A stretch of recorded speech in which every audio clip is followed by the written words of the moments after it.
चल बेटा।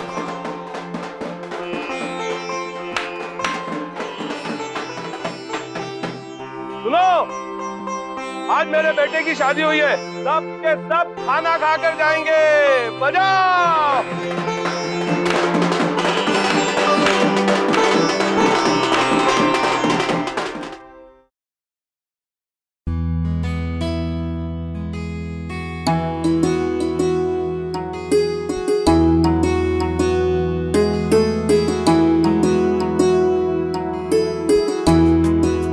रूपा, आज हमारी जिंदगी की नई शुरुआत है। मैं तुम्हें एक बात बताना चाहता हूँ। रूपा, आज मैं जो कुछ भी हूँ या मेरे पास जो कुछ भी है वो सब कुछ मेरे बाबूजी की वजह से। वही मेरी माई हैं, वही मेरे बाबूजी। मैं चाहता हूँ रूपा कि तुम भी ऐसा ही सोचो।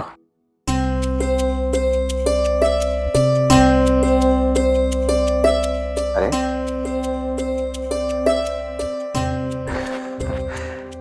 शर्मा क्यों रही हो?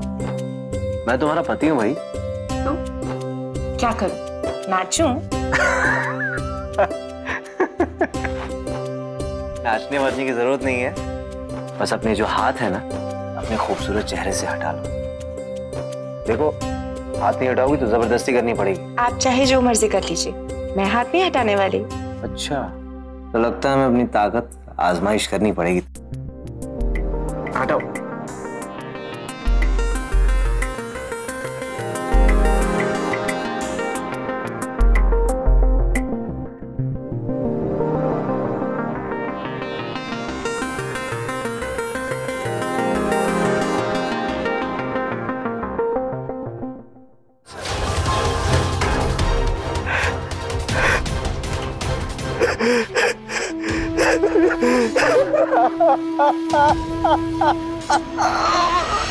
महाराष्ट्र के सतारा जिले में एक पिता अपने बेटे की शादी के बाद अपनी बहू रूपा को खुशी खुशी घर लाता है। ससुराल पहुंचते ही रूपा को इस बात का एहसास हो जाता है कि उसका पति संजय अपने पिता ओम प्रकाश का बहुत सम्मान करता है और बाप बेटे का यह रिश्ता बेहद मजबूत और आदर्श है।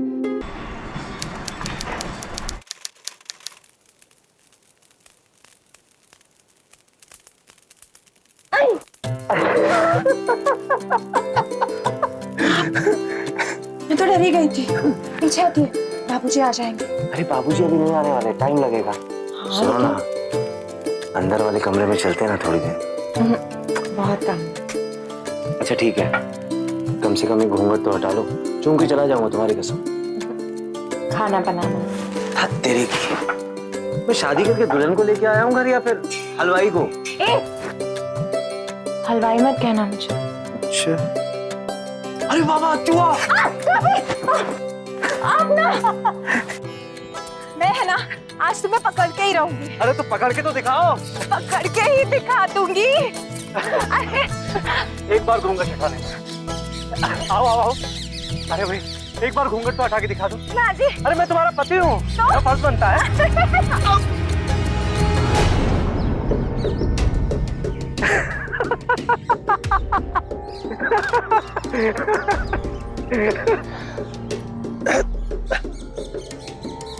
चुप चुप, क्या बात बना है सब? हाँ, बच्चा नहीं है तू, शादी हो गई है तेरी। बाबूजी वो। चुप बाबूजी। संजय, मुझे ऐसी बदतमीजी नहीं चाहिए, समझा? बाबूजी।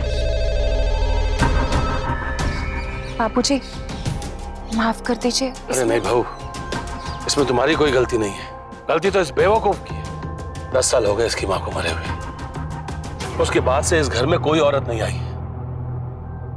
इसे पता नहीं है कि औरतों के साथ कैसे बर्ताव करना चाहिए। अब तुम आ गई हो ना, अब सब ठीक हो जाएगा।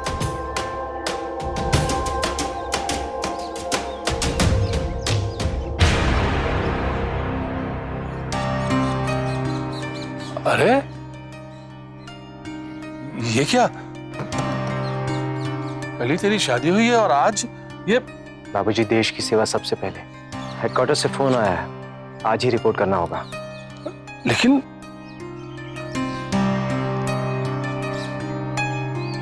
रूपा,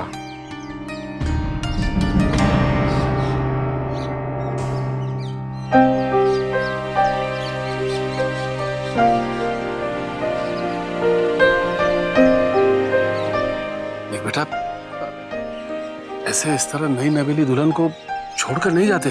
और अगर तू जा ही रहा है तो इसको भी इसके मायके छोड़ता हुआ जा। नहीं बाबूजी, रूपा कहीं नहीं जाएगी, वो आपके साथ रहेगी। अब आपकी सेवा के लिए। ठीक है, लेकिन जाने से पहले कुछ समय तो बहू के साथ बिता। मैं बाजार जाकर आता हूँ। बाबूजी मैं समझ रहा हूँ आप क्या कहना चाहते हैं, लेकिन बस चौराहे तक पहुंच गई है और बाबूजी इस वक्त मैं कमजोर नहीं पड़ना चाहता।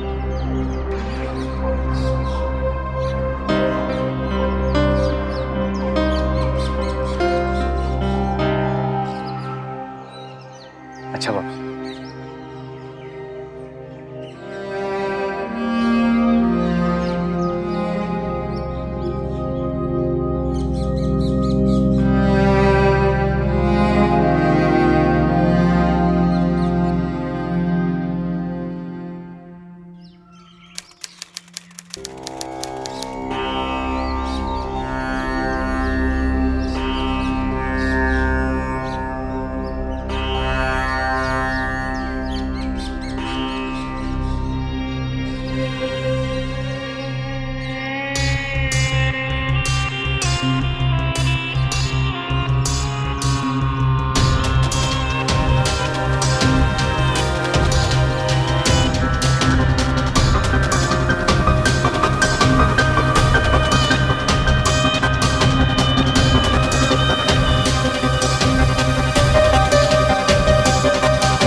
ये क्या कर रही तुम?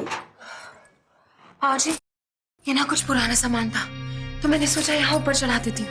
अरे तो मुझसे कहो ना, मैं चढ़ा देता हूँ। नहीं नहीं बाबूजी, आप कहाँ इस उम्र में? इतना बुढ़ा नहीं हुआ हूँ कि ये छोटे मोटे सामान भी नहीं उठा सकूं। बहुत जान बाकी है घर में। तो बताओ कहाँ रखना है? तो बताओ। यहाँ।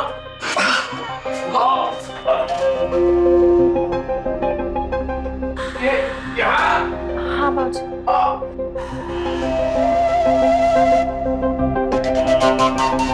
ये ठीक है ना बहू?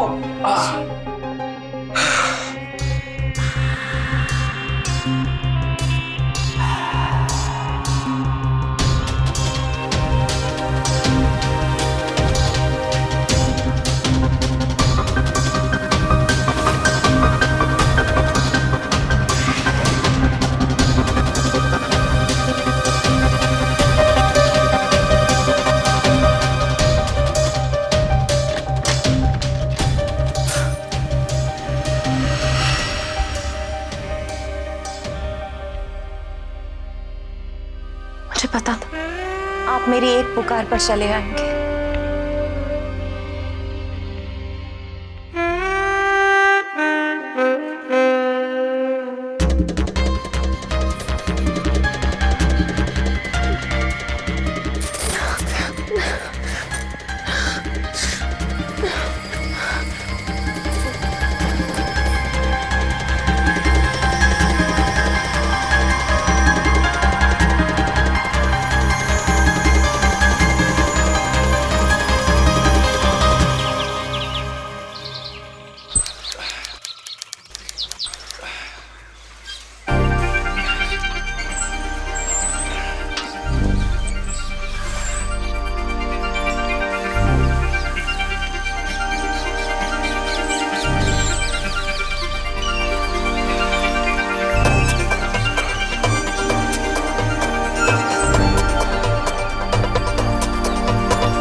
क्या कर रही हो?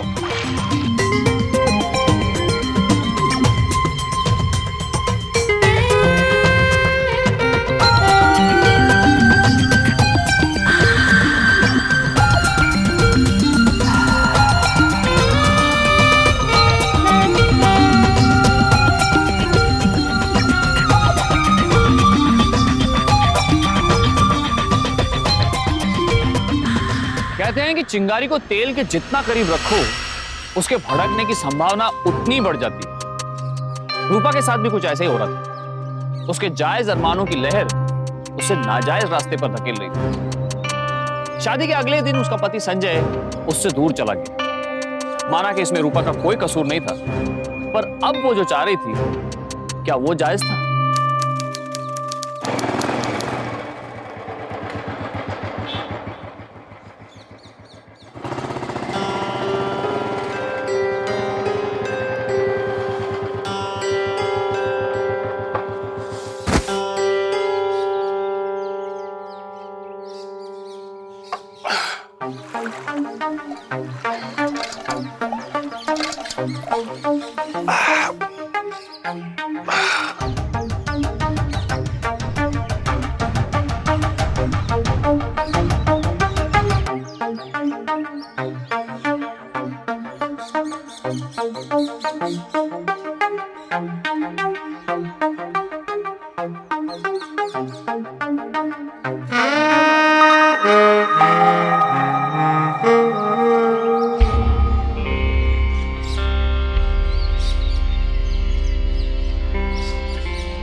क्या हुआ आपको? हल्की सी कमर में लचक है बस। कोई बात नहीं, आप मेरे साथ अंदर चलिए, मैं मरहम लगा दूँ। मैं चला जाऊंगा बहू। आइए ना बाबूजी, आइए, उठ।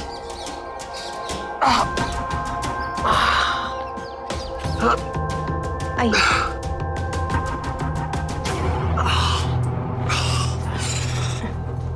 आराम से।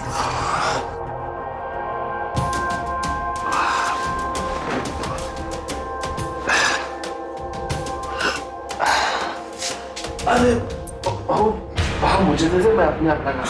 अच्छा, आप अपने आप कैसे लगा लेंगे? मैं किस लिए हूँ? चलिए आप कुर्ता उतारिए, मैं बात। समझती क्यों नहीं है तू? आप यहाँ ले जाइए, मैं बाम लाती हूँ।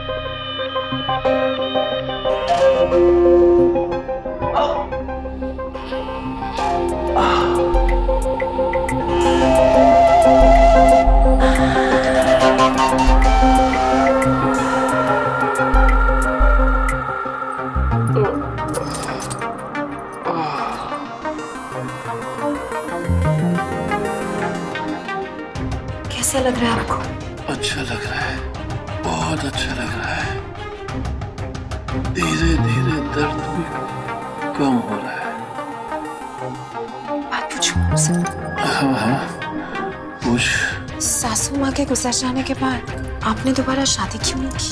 अरे बहुत बार सोचा, एक बार तो मन भी बना लिया था, फिर सोचा कि संजय अभी बहुत छोटा है, सौतेली माँ आ जाएगी तो पता नहीं उसके साथ। इसका मतलब आपने अपने अरमान दबा दिए। आपको नहीं लगता कि आपकी जिंदगी में कोई ऐसी होनी चाहिए थी जो यूं आपकी सेवा करती, आपका ख्याल रखती?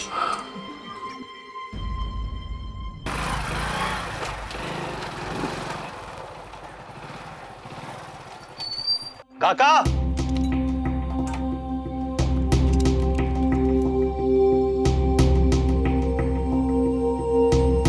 काका। नमस्ते भाभी। भाभी वो काका है क्या? जी उनसे बोलिए दिलीप आया। वो डॉक्टर किशन है, उन्होंने कुछ पेपर भेजे, वो काका को देना है। आ रहे।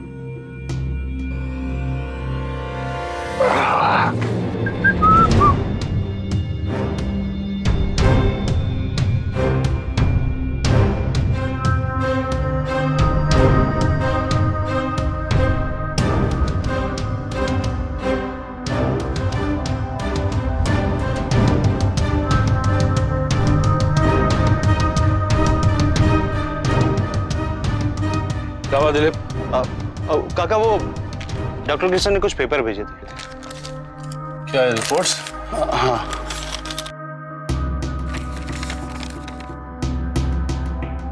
पूजा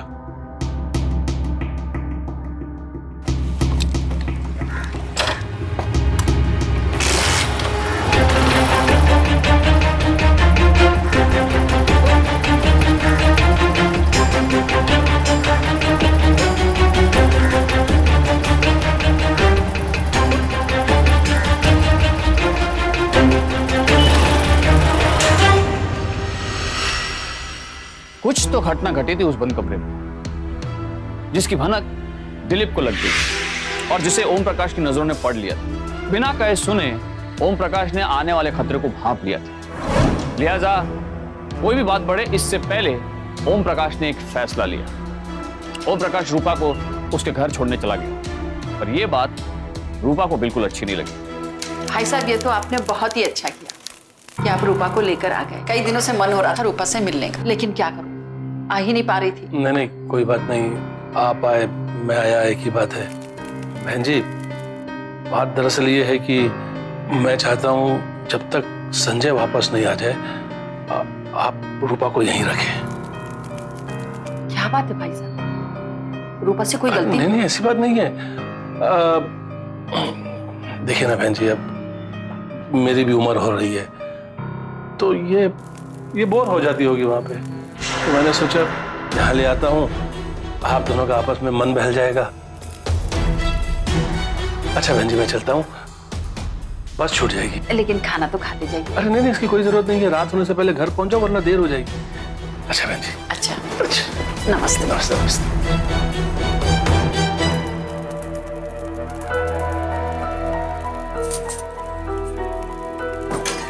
क्या बात है रूपा, तुझसे कोई गलती हुई? भाई साहब तुझे यहाँ क्यों छोड़ गए, सच सच बता। ओफो माँ, तुम भी ना छोटी सी बात का बतंगड़ बना रही हो। अरे वो चले गए ना बाहर, तो बाबूजी ने सोचा मैं अकेली वहां पर क्या करूंगी, इसलिए बाबूजी को लगा कि वो हमें यहाँ छोड़ जाए। अब मैं अपने घर भी नहीं आ सकती क्या?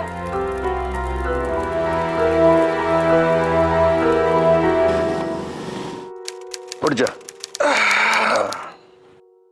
सब कुछ ठीक है ना किशन? साला हर महीने चेकअप के लिए बुलवा लेता है और अपनी पूरी फीस भरवा लेता है मुझसे। ओम, अपनी उम्र देखिए ओम। क्या हुआ उम्र को, तंदुरुस्त होना? अरे तेरी उम्र के लोगों को हर 10 दिन में बुलाता हूँ मैं चेकअप के लिए, मैं तो फिर भी तुझे महीने में एक ही बार बुलाता हूँ। वैसे मुझे तुझसे एक जरूरी बात करनी है। बोल बोल बोल। यार तू बहू को मायके से घर क्यों नहीं ले आता?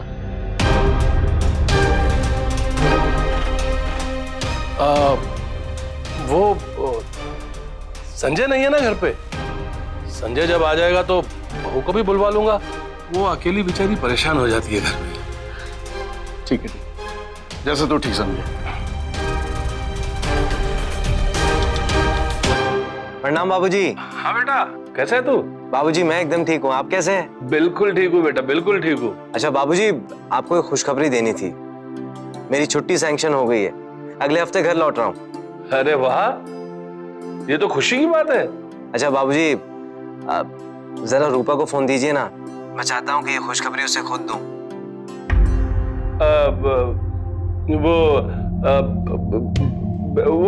वो बेटा कुछ दिनों के लिए मायके गई हुई है बेटा। मायके गई है? क्यों बाबूजी, सब ठीक तो है ना? मतलब उसने आपके साथ कोई बदतमीजी तो नहीं की? अरे नहीं नहीं नहीं नहीं, ऐसी कोई बात नहीं है बेटा।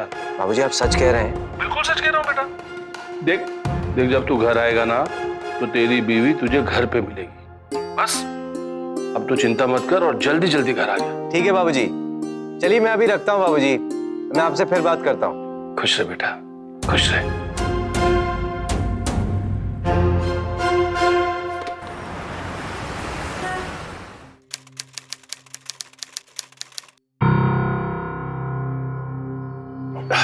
चाय पीजिए भाई साहब।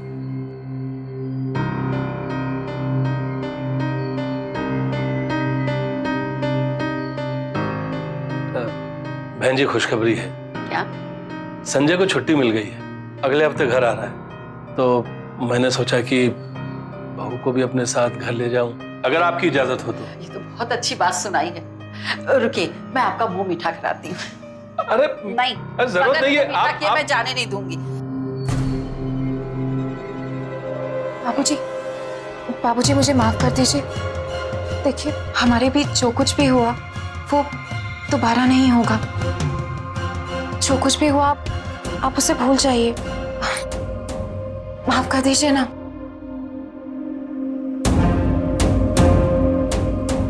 ये लीजिए, आप मुंह मीठा करिए। इसकी क्या जरूरत थी? लीजिए लीजिए।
आपने अभी तक मुझे माफ नहीं किया बाबूजी।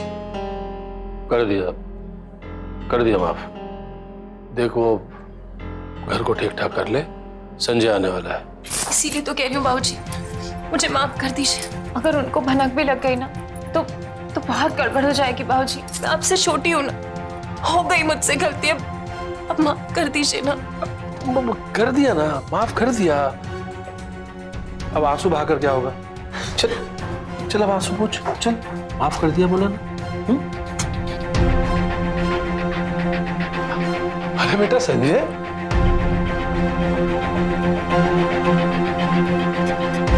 प्रणाम बाबू। खुश रहो बेटा, खुश रहो। बाबूजी, रूपा किस चीज के लिए माफी मांग रही थी आपसे? अब पागल है बेटा। कल मैंने उससे नहाने के लिए गर्म पानी मंगवाया था तो देना भूल गई। उसके लिए आज माफी मांग रही है। अरे बेटा, तू अभी अभी आया है, तू मुझसे क्यों सवाल जवाब कर रहा है? हाथ मुंह धो और बहू के साथ वक्त बिता।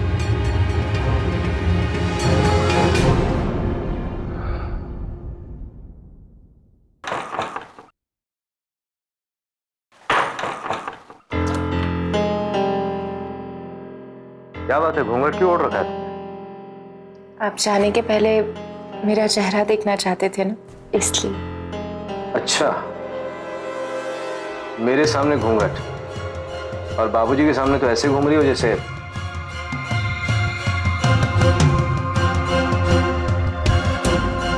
आप भी ना इतने दिनों बाद आए, लेकिन ये भी नहीं पता कि बीवी से बात कैसे करनी चाहिए। अरे कहाँ जा रही हो रूपा? नाराज हो गई? माफ कर दो मुझे। लो, हाथ जोड़ता हूँ तुम्हारे सामने। अब तुम कहो तो कान भी पकड़ लेता हूँ, और कहो तो उठक बैठक करूँ। नहीं, कोई जरूरत नहीं है। मुझे ना आप अच्छे से बताएं कि आप अपना मतलब निकालने के लिए सब कुछ कर रहे हैं। अच्छा, इतने दिनों में काफी समझदार हो गई। अरे रूपा, एक बार वैसे घूंघट ओढ़ के दिखाओ ना। मैं हटाऊंगा एक बार।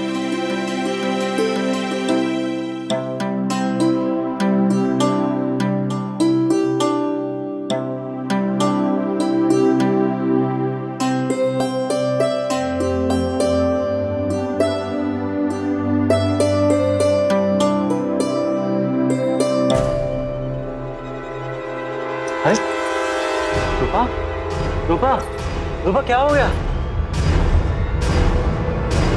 घबराने की कोई बात नहीं है किशन। रूपा खतरे से बाहर है। बस एक बार रिपोर्ट्स आ जाए फिर देखते हैं।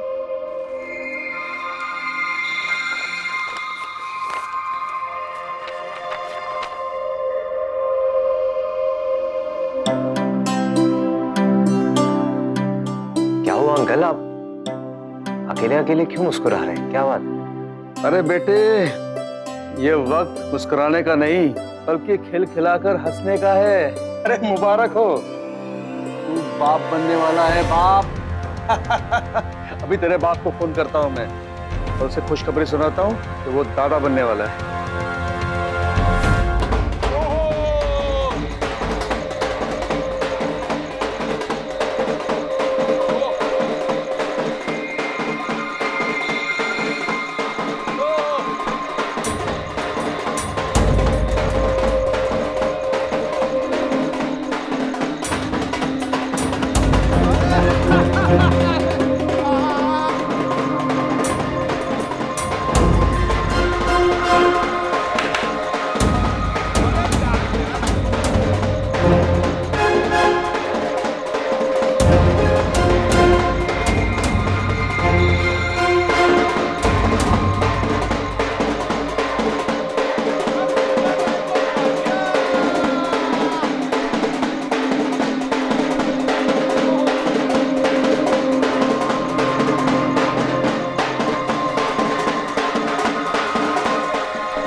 अरे संजय, तुम कब आए? मैं कल आया यार। मुझे पता नहीं चला, मैं काम से गया था ना। और ये तुम्हारे घर से बड़े गाने की आवाजें आ रही। तो फंक्शन है क्या? हाँ यार, मेरी बीवी माँ बनने वाली है। बैठ ना, बैठ।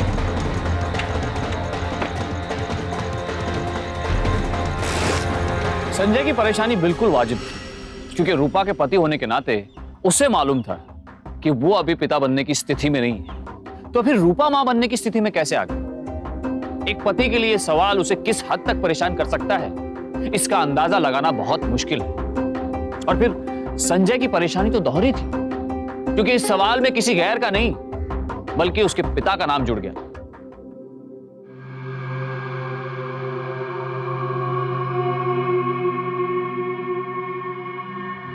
अरे आप आ गए? कहाँ चले गए थे? कितनी देर लगा दी आपने आने में? बाबूजी को देखिए, खाना खा के सो भी गए। आपको परोस दूं? अरे क्या कर रहे हैं आप? छोड़िए मुझे। क्या कर रहे हैं आप? क्या हो गया आपको? छोड़िए मुझे। क्या हो गया मुझे? तेरी हिम्मत के दांत देनी पड़ेगी रूपा रानी। मेरे पीठ पीछे मुंह काला करती है, ऊपर से मुझसे उल्टा सवाल कर रही है तू। ये सब क्या बकवास कर रहे हैं आप? मुझे तो कुछ समझ में नहीं आ रहा है। समझ नहीं आ रहा तुझे? मैं समझाता हूँ तुझे। एक बात बता, जब मैंने आज तक तुझे कभी ढंग से छुआ ही नहीं, तो तेरे पेट में जो बच्चा है वो किसका है? किसका बच्चा है? छोड़ो मुझे दर्द। बोल, मतलब चाल से मारूंगा। बोल, तेरे पेट में जो बच्चा है वो किसका है? देखिए, आपने ना बहुत ज्यादा पिए। आप कुछ भी बक के जा रहे हैं, मुझे कुछ समझ नहीं आ रहा है। बाबूजी से कुछ मत कहिएगा। वो पढ़े और मैं मजबूर थी। मैं कुछ नहीं, मैं नहीं करना चाहती थी। मुझे माफ कर दो।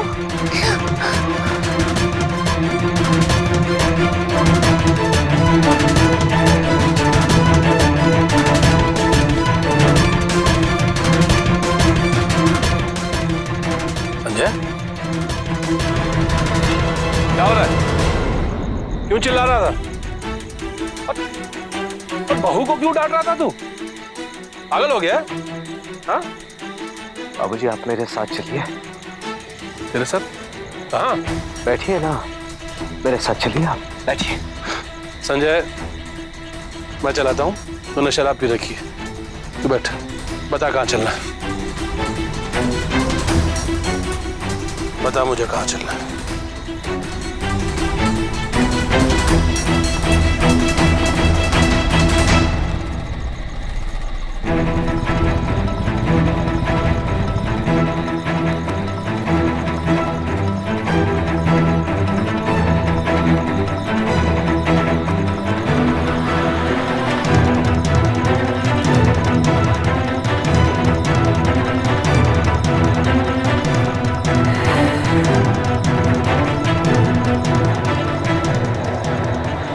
क्या बात है बेटा? यहाँ गाड़ी क्यों रुकवा दी? आपसे एक जरूरी बात करनी थी बाबूजी। बोलना क्या बात करनी है?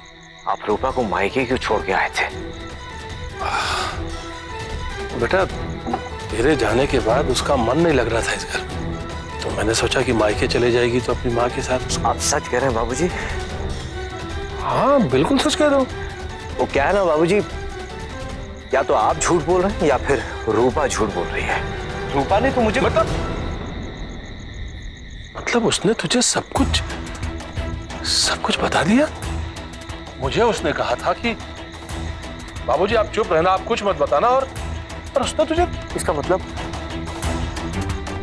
रूपा जो कह रही थी बाबूजी वो ठीक है? देख बेटा, उसने जो कहा वो सच था, लेकिन उसने मुझे तुझे बताने के लिए मना किया था। देख बेटा, तेरी बीवी के लक्षण ठीक नहीं थे। मेरी बीवी के लक्षण ठीक नहीं थे? आपके लक्षण ठीक थे? बाप हूं मैं तेरा, बाप नहीं है हम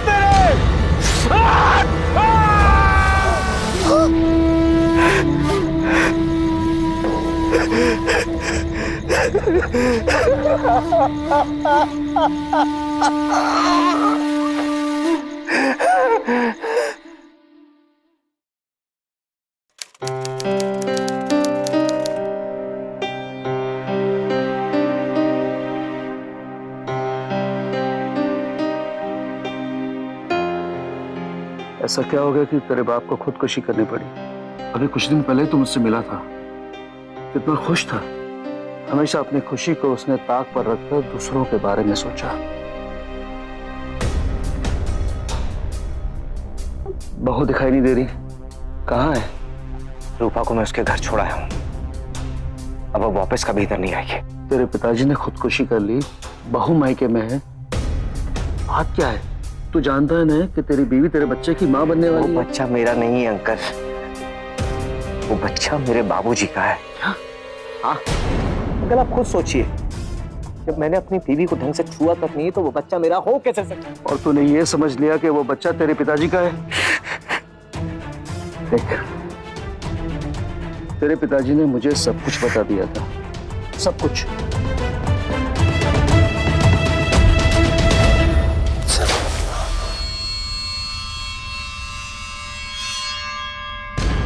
क्या वो कुछ परेशान लग रहे हो? हाँ यार, थोड़ा परेशान हूं। वो अपनी बहू की हरकतों की वजह से कुछ समझ में नहीं आता है कि क्या करूं। कभी कभी तो लगता है कि इस कुएं में कूदकर अपनी जान दे दूं। क्या किया है तेरी बहू ने? कोई ऐसी जो आपका ख्याल रखे। मुझे लगता है आपको दूसरी शादी कर लेनी चाहिए थी। नहीं, चल हट, दूर हट। नहीं, मुझे खुद से दूर मत कीजिए। पागल हो गई है क्या तू? ससुर हूं मैं तेरा, तेरे बाप के समान। पागल हो गई है तू? नहीं, मैं तुझे कल ही तेरे बाप के छोड़ कर आता हूं। नहीं, नहीं, और अभी तेरे पति को फोन करता हूं। नहीं, उनको फोन मत करना। फिर मैंने ही उससे कहा था कि उसे मायके छोड़ा है। मैं तुझसे ये कहने के लिए आया था कि तेरे पिता को तेरी बीवी बहुत परेशान कर रही थी, लेकिन मुझे ये नहीं पता था कि वो इतनी जल्दी हार मान जाए। लेकिन अंकल, आप ये सब इतने यकीन से कैसे कह सकते हैं कि वो बच्चा बाबूजी का नहीं? तेरे पिताजी तुझसे बहुत प्यार करते थे, इसलिए तेरे पैदा होते ही उसने नसबंदी करा ली ताकि उससे कोई दूसरा बच्चा न हो।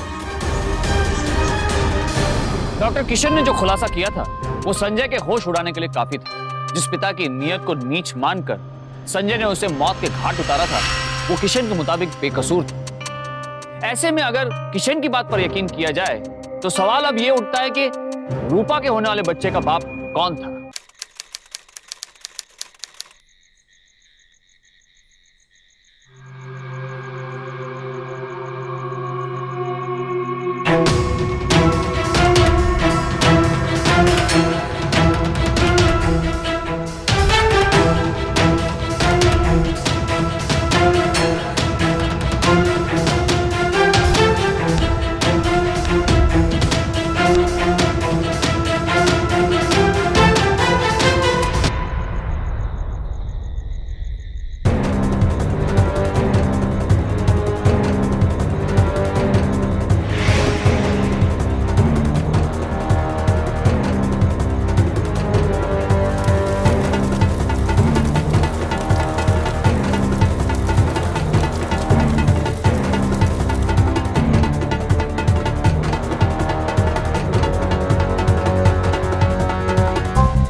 अभी जा। आज के बाद मेरी जिंदगी में मत रहना, कभी मेरे आसपास भी मत दिखना मुझे। तो क्यों क्यों क्या होता है? तो समझ क्यों नहीं रहा? सब गड़बड़ हो जाएगा, बस चला जा।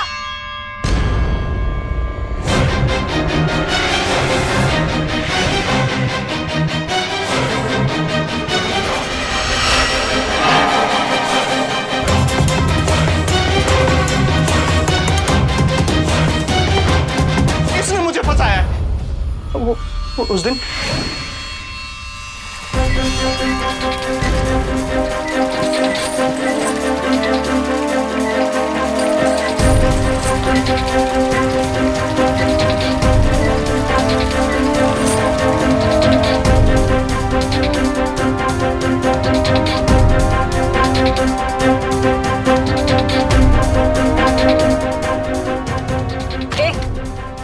क्या तारता रहता तू मुझे? कुछ नहीं भाभी, मैं तो बस ऐसे ही। ऐसे वैसे तो कुछ नहीं। बोल, क्या चाहिए तुझे? कुछ नहीं। मुझे तो चाहिए, जो तुझे चाहिए वो तू मुझसे ले ले, और मुझे जो चाहिए वो तू मुझे दे दे। और फिर तू अपने दोस्त से कहना कि ये बच्चा उसके बाप का है। उस बुढ़े से बदला जो लेना है मुझे इससे क्या लेने देना? इससे बेहतर सौदा और मुझे क्या मिले? बस मेरी यही गलती। बस तेरी इतनी गलती थी, मैंने वहां अपने बाबूजी को अपने हाथों से मार दिया, और तू कहता है बस तेरी इतनी गलती थी, और तू अपनी कोई सफाई नहीं देगी? बोल ना, तेरी कोई गलती नहीं है, तूने कुछ नहीं किया, तू तो एकदम सती सावित्री है।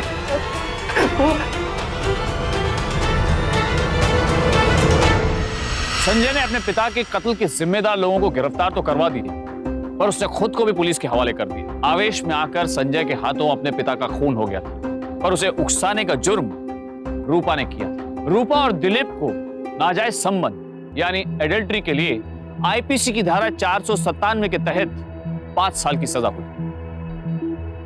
रूपा को अपने पति संजय को अपने ससुर के कत्ल के लिए उकसाने के लिए आईपीसी की धारा 109 यानी अमेंडमेंट के लिए 10 साल की सजा हुई। हालांकि संजय ने अपने पिता का खून रूपा के भड़काने पर किया था, फिर भी उसे आईपीसी की धारा 304 के तहत 10 साल की सजा हुई। हर पल हमारी जिंदगी में कई ऐसे कमजोर मोमेंट्स आते हैं जहां पर अगर हम फिसल जाएं तो जिंदगी दुखों की राह पर ही चल पड़ती है। लेकिन जरा सी सतर्कता और जरा सा मन पे कंट्रोल हमें जुर्म की राह पर जाने से बचा सकता है।